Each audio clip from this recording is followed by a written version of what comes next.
Well, states are looking to wind back hotel quarantine as National Cabinet prepares to discuss home quarantine trials. Live to Trudy McIntosh. Trudy, it's a small pilot program unveiled, but this is potentially a big change. You go from 14 days to 7 days isolating, and you're not cooped up in these tiny hotel rooms, but you have your own home instead.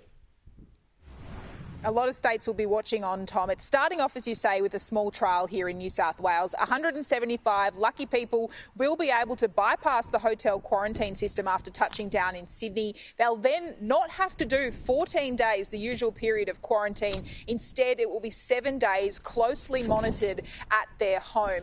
The catch, they have to be fully vaccinated and they have to be using this surveillance technology, a tracking app that was first used in South Australia to ensure that you aren't, in fact, leaving your home. There'll be the usual testing requirements in place as well, and people will need to be fully vaccinated. The New South Wales Tourism Minister saying today some of the first people to use this will be Qantas crew. There'll also be a random assortment of others. He says this is critical to ensure all different styles of homes, apartments and places in the state are tested to see if this works.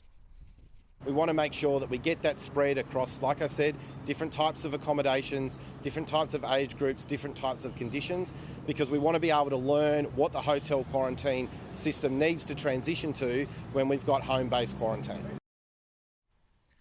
Home quarantine almost top of the agenda at today's National Cabinet meeting this afternoon, the first time the leaders have met in a fortnight. They'll be looking at right across the country. Different states are now moving ahead with these home quarantine models. South Australia was in fact the first mover here, using this surveillance tracking app for domestic arrivals, but they've announced now they will be trialling this for the first time on people arriving from overseas. It will be for around 90 defence personnel. The state's Deputy Chief Health Officer has revealed from next month it could also include South Australian residents.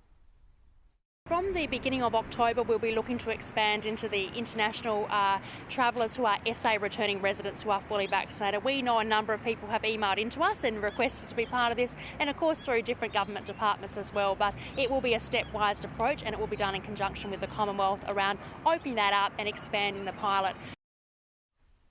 We're even seeing some of the most COVID-cautious states starting to move in this direction as well. The Tasmanian Premier revealing today the hotel quarantine system is at capacity, which is therefore driving his decision to allow a home quarantine model. There is a few catches here. You have to be fully vaccinated, and they're only trialling it initially on people returning from regional New South Wales. He also revealed you'll have to put a big sticker out the front of your house to say you're in quarantine.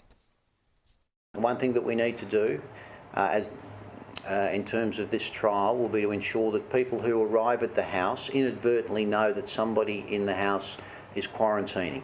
And so there will be some signage that's going to be prepared. South Australia are doing this in their current trial. The Prime Minister revealed this morning that there is an end date on hotel quarantine, but when pushed, Tom, he said he couldn't say what that date was, but that we are moving away from hotels towards the home model. Yeah, there you go. So perhaps we'll find out a little bit more after the National Cabinet. But yeah, it has to be an end date on it, I suppose. And maybe as well, actual tourists will get back into those hotels. Trudy, thank you.